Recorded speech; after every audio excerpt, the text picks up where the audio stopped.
नमस्कार, मैं हूं आपके साथ विश्वेता गर्ग और आप देख रहे हैं एफएम न्यूज। वक्त हो चला है उत्तर प्रदेश की खास खबरों का। यूपी में उपचुनाव की 9 सीटों पर मतदान के बाद मतगणना से एक दिन पहले सपा अध्यक्ष अखिलेश यादव ने पार्टी नेताओं और समर्थकों से अपील की है कि वो पूरी तरह सतर्क रहें और शनिवार को मतगणना के बाद जीत का प्रमाण पत्र लेकर ही लौटे। उन्होंने कहा कि हम नैतिक रूप से जीत चुके हैं, बस प्रमाण पत्र मिलना बाकी है। अखिलेश यादव ने सोशल साइट एक्स पर बयान जारी कर कहा कि इंडिया गठबंधन समाजवादी पार्टी की सजगता और सक्रियता से जिस तरह से हमारे मतदाताओं, समर्थकों, कार्यकर्ताओं, पदाधिकारियों, नेताओं, उम्मीदवारों समेत पीडीए समाज और कुछ ईमानदार मीडिया कर्मियों ने बीजेपी सरकार की चुनावी धांधली का डटकर सामना किया है, उसकी प्रशंसा हर ओर हो रही है। ये सक्रियता आगे भी जारी रहेगी और अपनी सरकार बनाएगी। आगे अखिलेश यादव ने लिखा है कि सच तो ये है कि जिस प्रकार भाजपा और उनके सगी साथियों के चुनावी घपलों को लेकर राजनीतिक हथकंडों तक का लगातार पर्दाफाश हो रहा है, उससे भाजपा का समर्थन करने वालों की संख्या दिन पर दिन गिरती जा रही है। जनता भाजपा को चुनना नहीं चाहती है, इसलिए भाजपा भ्रष्ट शासन, प्रशासन, प्रचार तंत्र का दुरुपयोग करके सरकार में बने रहना चाहती है।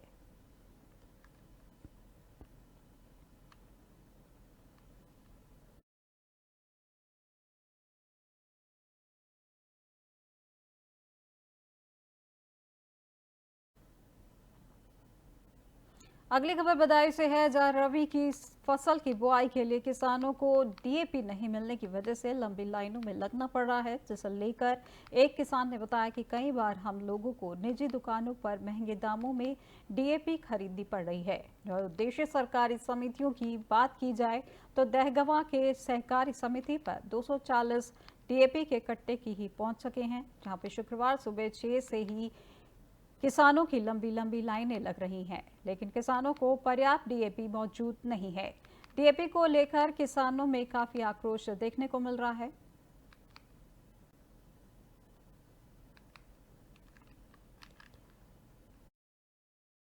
मौजूद है दहगमा कृषि सहकारी समिति पर, जहां पर रबी फसल की बुवाई के लिए डीएपी के किसानों को बहुत बड़ी आवश्यकता पड़ रही है, लेकिन किसानों को पर्याप्त डीएपी नहीं मिलने की वजह से काफी परेशानी का सामना करना पड़ रहा है। हमारे साथ बहुत सारे किसान हैं जो कल भी आए थे और आज सुबह से लगभग 6 बजे से यह किसान आए हुए हैं, लेकिन बताया गया कि 240 कट्टे ही यहाँ पर डीएपी किसानों के लिए आई है। लगभग यहाँ पर जब किसानों की संख्या देखी जाए तो लगभग 500 के करीब यहाँ किसान पहुंच चुके हैं। किस तरह से किसानों को डीएपी पर्याप्त मिल पाएगी या नहीं मिल पाएगी, हम किसानों से बात करते हैं। तो क्या नाम आपका? कहाँ से आए हैं? जल्दीपुर में जाते हैं। जल्दीपुर से आए। क्या आपको डीएपी यहाँ पे मिल पा रहा है? नहीं, क्या दिक्कत आ रही है? समस्या हो रही है। जो गेहूं की फसल की बुवाई होने को है आपकी, तो डीएपी नहीं मिल रही है। दुकानों पर मिल रही है आपको? दुकान को भी नहीं मिल रही, ये भी नहीं मिल पा रही है आपको। हमारे साथ और भी किसान हैं, हम उनसे बात करेंगे। क्या नाम आपका? रंजीत सिंह और पप्पू। हाँ, ये आप डीएपी लेने आए थे? डीएपी लेना है कि अपने बटाईदार भेजे, 3-4 दिन लौट के चले जाते हैं, मिली ना रही डीएपी नहीं मिल पा रही है आपको? नहीं। हमारे साथ और भी किसान हैं, हम उनसे बात करेंगे। डीएपी को लेकर बहुत बड़ी यहाँ पे किल्लत है किसानों को। यहाँ सुबह से पड़े हुए हैं भूखे प्यासे, लेकिन डीएपी पर्याप्त मात्रा में किसानों को नहीं मिल पा रही है। क्या नाम है आपका? राम बाबू जी, सामने देखिए। क्या मामला है, डीएपी क्यों नहीं मिल पा रही है? डीएपी नहीं मिल पा रही है। यहाँ पर बहुत सारे किसान हैं, महिलाएं भी हैं और बुजुर्ग भी हैं, और जो बीमार लोग चल रहे हैं वो भी यहाँ पर मौजूद हैं, लेकिन किसानों को यहाँ पर डीएपी नहीं मिल पा रही है। पुलिस व्यवस्था भी यहाँ पे है, लेकिन 240 कट्टे ही यहाँ पे पहुंच सके हैं, लेकिन किसानों को पर्याप्त डीएपी नहीं मिल पा रही है, जिससे किसान काफी परेशान और हताहत है। हम और किसानों से भी बात करेंगे कि उनकी समस्या क्या है। डीएपी को लेकर रबी फसल की बुवाई की जा रही है, लेकिन किसानों को पर्याप्त डीएपी नहीं मुहैया हो पा रही है। हमारे साथ और भी किसान है। क्या नाम आपका? आप यहाँ पे डीएपी लेने आए दहगवा? कितने बजे आए यहाँ पे? यहाँ पे 2 बजे से पड़े, यहाँ पे 2 बजे से लाइन लगी हुई है यहाँ पे, और डीएपी नहीं मिल पा रही है। समस्या क्या आ रही है? कम है, कट्टे कम आए हुए हैं और संख्या यहाँ ज्यादा है। संख्या ज्यादा है, इस वजह से। हमारे साथ और भी किसान हैं, इनसे बात करते हैं। क्या नाम है आपका? करू जी, तो देखिए, क्या आपको डीएपी यहाँ पे मिल पा रही है? नहीं मिल रही। कितने बजे आए यहाँ पर आप? यहाँ पर 4 बजे 4 बजे आए हुए हैं, लेकिन डीएपी नहीं मिल पा रही है। समस्या क्या आ रही है उसके लिए? वैसे जमीन सब भरी है, दुकान पे डीएपी आए नहीं ना, यहाँ पर पर रही।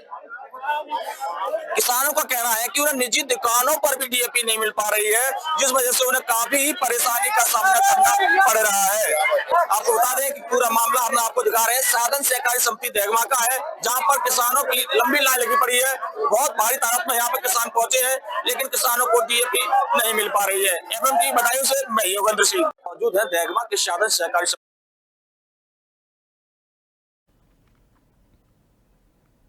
अगली खबर अमरोहा से है, जहां जिले के गजराला थाना क्षेत्र के गांव पपसरा खादर गांव में मामूली कहासुनी के बाद दबंगों ने एक घर में जमकर मारपीट की, जिसमें 8 लोग गंभीर रूप से घायल हो गए। वहीं मामले की जानकारी सूचना मिलने पर मौके पर पहुंची पुलिस पीड़ितों की तहरीर पर केस दर्ज कर आरोपी की तलाश में जुट गई है। इस पूरे मामले की मिली जानकारी के मुताबिक पानी में तैरने वाले ट्यूब को लेकर 2 पक्षों में विवाद हुआ था, जिसके बाद एक पक्ष ने दूसरे के घर में घुसकर लाठी डंडे चाकू से घर में मौजूद लोगों को हमला कर दिया, जिससे घर में मौजूद लोगों में अफरा तफरी मच गई, जहां पीड़ितों ने घर में छिपकर किसी तरह अपनी जान बचाई। वहीं दूसरी ओर इस घटनाओं को अंजाम देने के बाद सभी आरोपी गांव से फरार हो गए हैं, जिनकी पुलिस तलाश कर रही है।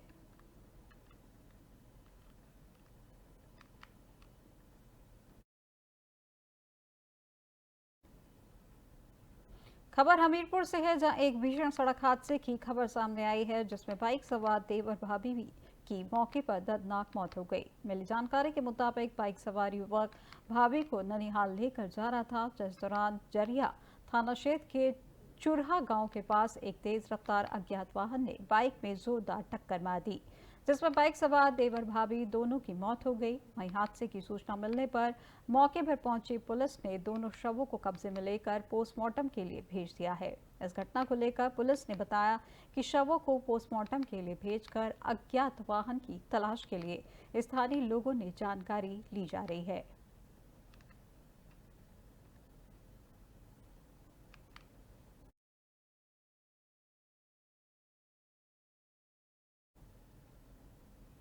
खबर फर्रुखाबाद से है, जहां गैस रिफिलिंग करते वक्त कार में आग लग गई, जहां कार में आग लगने के कारण कार धुंधुकर जल गई है। जहां गैस रिफिलिंग का धंधा थाना क्षेत्र में बड़े पैमाने पर होता है, जहां गैस रिफिलिंग की थाना पुलिस से लेकर जिला पूर्ति कार्यालय तक लोगों ने शिकायत की, पर थाना पुलिस की मिलीभगत से कोई कार्रवाई नहीं हुई। वहीं कार में आग लगने से गैस रिफिलिंग कारोबारी मौके से फरार हो गया।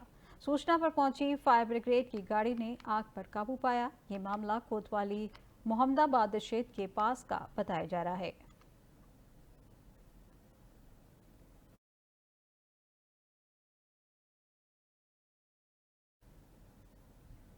खबर बुलंदशहर से है, जहां टैंकर और ऑटो की भिड़ंत से एक ही परिवार के 3 महिलाओं की मौत हो गई, जहां हादसे में 6 लोग घायल हो गए, जहां कई की हालत चिंताजनक बताई जा रही है। हादसे के बाद परिजनों का बुरा हाल है, जहां हादसे के बाद मृतक के शवों को पोस्टमार्टम के लिए भेजा गया है और घायलों को जिला अस्पताल भेजा गया है। यह हादसा बुलंदशहर कोतवाली देहात क्षेत्र के पास का बताया जा रहा है।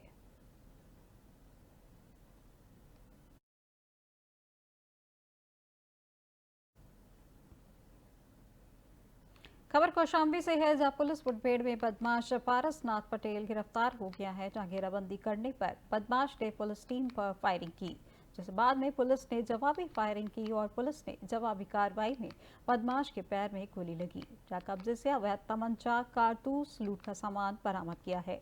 एक बदमाश अंधेरे का फायदा उठाकर मौके से फरार हुआ है। ये मुठभेड़ संदीपन घाट थाना क्षेत्र के पास की बताई जा रही है।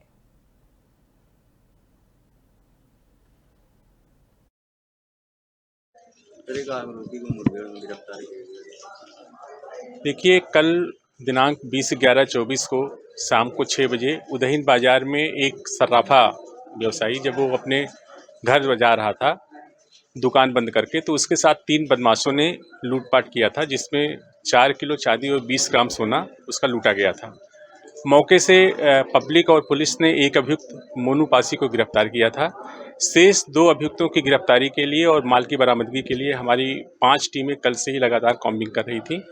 आज एक सटीक सूचना प्राप्त हुई कि ये जो बाकी 2 अभियुक्तगण हैं, ये संदीपन घाट क्षेत्र में उपस्थित हैं। इनको घेराबंदी की गई और ये आलमचंद रोड जो संपर्क मार्ग है उस पर जा रहे थे। इनको पुलिस टीम ने रोका। रोकने पर इन्होंने पुलिस टीम पर फायर किया। जवाबी फायरिंग में एक बदमाश जो पारसनाथ है उसके पैर में गोली लगी है। दूसरा बदमाश दीपू अंधेरे का फायदा उठा करके भाग गया है। जो अभियुक्त गिरफ्तार है उसके कब्जे से जो लूटा गया जेवरात है वो बरामद हो गया है, लगभग 100% बरामद है। थोड़ा माल लेकर के दीपू गया, उसे भी शीघ्र गिरफ्तार कर हम लोग बरामदगी करेंगे। इसके कब्जे से एक 315 बोर का जो पिस्टल है वो भी मिली है और जो घटना में प्रयुक्त बाइक थी वो भी बरामद कर ली गई है। इसमें हम लोग कड़ी कार्रवाई करने जा रहे हैं।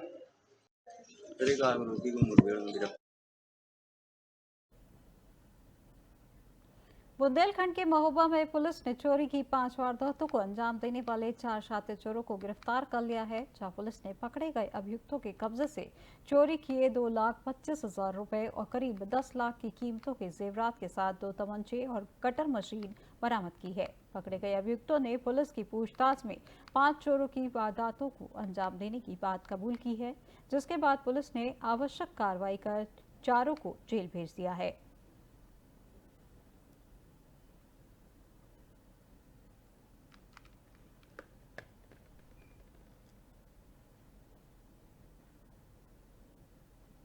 महोबा में खरेला और एसओजी की संयुक्त टीम के द्वारा चेकिंग के दौरान 4 शातिर बदमाशों को हिरासत में लिया गया। उनसे पूछताछ की गई तो उनसे जनपद में हुई 5 चोरी की घटनाओं का अनावरण हुआ। उक्त सभी घटनाओं में ये अभियुक्त सम्मिलित थे। इनके पास से 2.25 लाख रुपए नगद, 125 ग्राम पीली धातु जिसकी कीमत लगभग 10 लाख रुपए बताई जा रही है पाई गई। इसके अतिरिक्त इनके पास 2 अवैध तमंचे, 6 कारतूस और चोरी के लिए जो एक औजार यूज करते थे कटर, वो पाया गया है। सभी अभियुक्तों को नियमानुसार गिरफ्तार करके न्यायिक अभिरक्षा में भेजा जा रहा है। उक्त घटनाओं का अनावरण किया गया है और इससे इनकी गिरफ्तारी से चोरी की घटनाओं पे अंकुश लगेगा। महोबा में खरेला और एसओजी की संयुक्त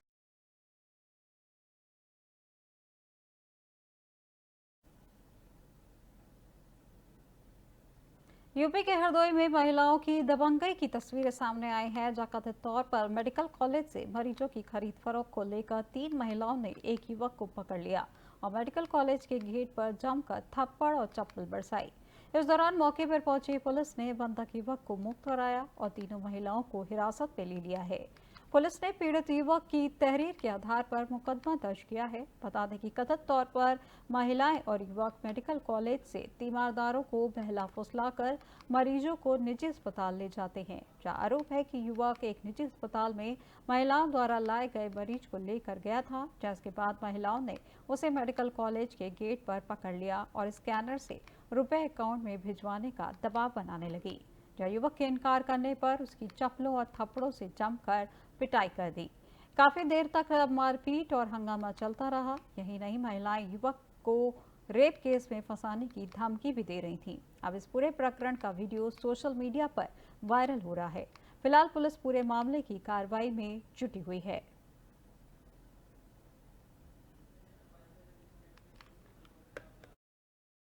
थाना कोतवाली शहर पर सूचना प्राप्त हुई कि जिला अस्पताल के पास 3 महिलाओं द्वारा एक व्यक्ति के साथ वाद विवाद में मारपीट की जा रही है। इस सूचना पर स्थानीय पुलिस तत्काल मौके पर पहुंची।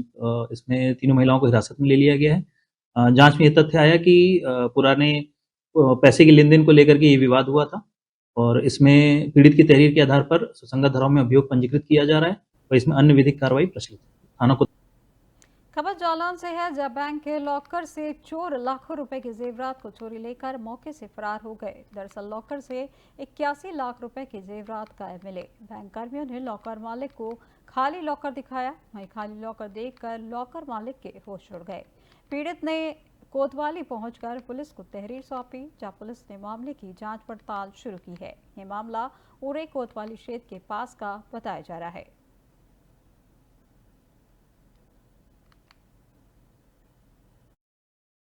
ये हमारा लॉकर SBI की ब्रांच उरई में था।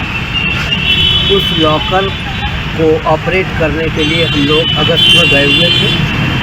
उस समय लॉकर को सही तरीके से हम लोग बंद करके आए, ऊपर से एक अपना लॉक लगा के आए। आज बैंक से कुछ इंफॉर्मेशन आई, यानी इंफॉर्मेशन मिली कि आप तुरंत बैंक चले आए और आपका लॉकर जो है कुछ टूटा हुआ लग रहा। हम लोग पहुँचे वहाँ तो देखा कि लॉकर खुला था और उसमें सोने चांदी का करीब 80-90 लाख का जो जेवर था वो गायब। तो उसी की शिकायत आज हमने इन राइटिंग कोतवाल साहब को दी है। उन्होंने वो एप्लीकेशन रख ली है और ये आश्वासन दिया है कि हम इसमें जांच कराने। जालौन के एसओजी सर्विस लांस ने थाना कोटरा पुलिस टीम के साथ मिलकर 24 घंटे के अंदर हत्या की घटना में 2 वांछित हत्यारों को गिरफ्तार किया है। पकड़े गए अभियुक्त राजपूत धीमर और पिंटू धीमर कोटरा थाना क्षेत्र के रहने वाले हैं। दोनों ने मिलकर अपने साथी दोस्त को शराब के नशे में तेज डंडे से वार कर मौत के घाट उतार दिया है। पूरे पुलिस लाइन में खुलासा करते हुए पुलिस अधीक्षक डॉक्टर दुर्गेश कुमार ने बताया कि पकड़े गए अभियुक्तों ने अपना जुर्म कबूल करते हुए बताया कि हम लोगों ने साइबर को खाने के लिए राजपूत धीमर के घर पर बुलाया था, जहां पर मेरे राजपूत धीमर के घर पर हम तीनों शराब पी रहे थे। तभी शराब के नशे में साबिर ने राजपूत धीमर को गालियां देने लगा। हम लोगों ने गुस्सा आ गया और मैंने साबिर के दोनों पैर पकड़कर चूल्हे के पास रखे एक डंडे से साबिर के सर पर मार दिया, जिससे साबिर की मृत्यु हो गई। तब हम दोनों ने साबिर को घसीटते हुए राजपूत के घर के सामने मौजूद पप्पू के मकान के बगल में बने खंडर में डाल दिया, जहां साबिर हम लोगों का दोस्त था। उस दिन आवेश में आकर शराब के नशे में हम लोगों से गलती हो गई। फिलहाल पुलिस ने दोनों अभियुक्तों के खिलाफ संबंधित धाराओं में मुकदमा दर्ज करते हुए जेल भेज दिया है।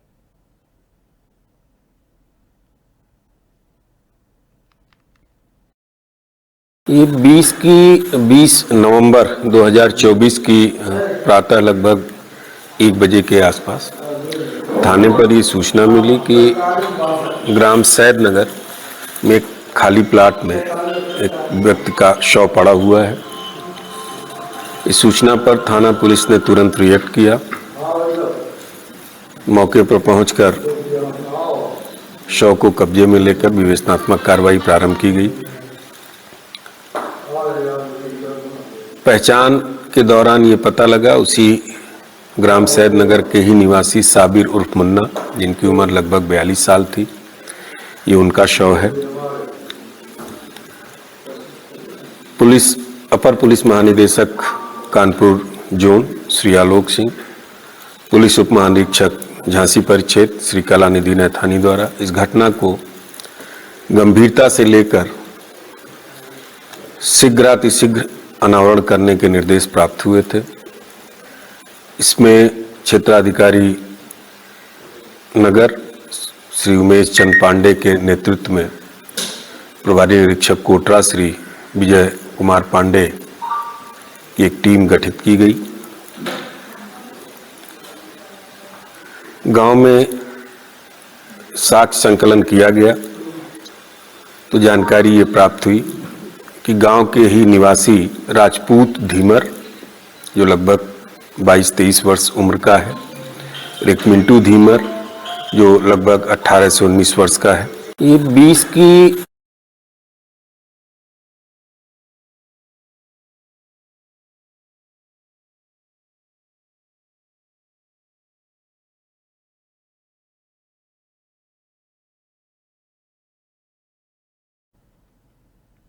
खबर सहारनपुर से है, जहां पर एसएसपी के बंगले पर एक सिपाही ने ड्यूटी के दौरान खुद को गोली मार ली है। जहां सिपाही के इस तरह गोली मार लेने से एसएसपी आवास में हड़कंप मच गया है। आनंद-फानंद में सिपाही को अस्पताल में भर्ती कराया गया, जहां चिकित्सकों ने सिपाही अमित कुमार को मृत घोषित कर दिया है। मृतक सिपाही मेरठ का रहने वाला था, जिसकी जानकारी के अनुसार बताया जा रहा है कि सिपाही पारिवारिक कारणों से तनाव में था।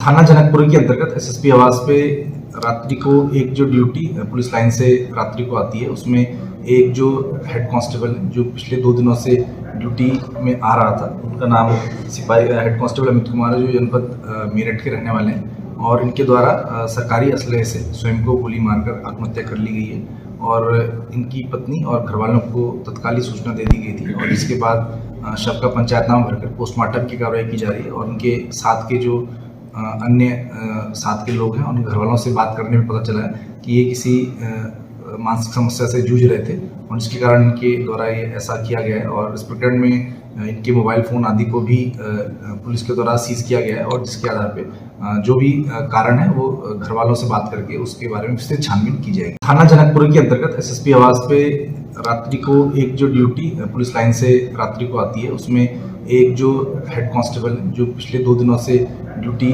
में आ रहा था, उनका नाम सिपाही हेड कांस्टेबल अमित कुमार है, जो जनपद मेरठ के रहने वाले हैं और इनके द्वारा सरकारी असलहे से। खबर महाराजगंज से है, जहां तेंदुए की चहलकदमी से दहशत का माहौल बना हुआ है। जहां तेंदुए को बिल्ली समझकर भगाने गए एक व्यक्ति के ऊपर तेंदुए ने हमला कर भाग निकला। बताया जा रहा है कि तेंदुआ जंगल से निकलकर गांव में शिकार करने के लिए पहुंचा था, जिससे दहशत का माहौल बना हुआ है। ग्रामीणों ने लाठी डंडे के साथ शोर मचाकर तेंदुए को भगाने का प्रयास किया है। साथ ही वन विभाग को भी सूचना दी गई है।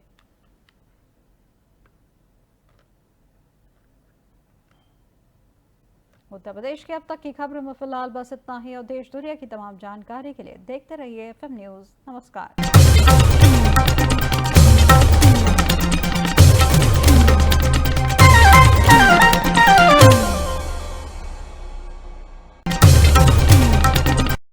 राष्ट्रवाद की अलख जगाते हैं हम, क्योंकि देश को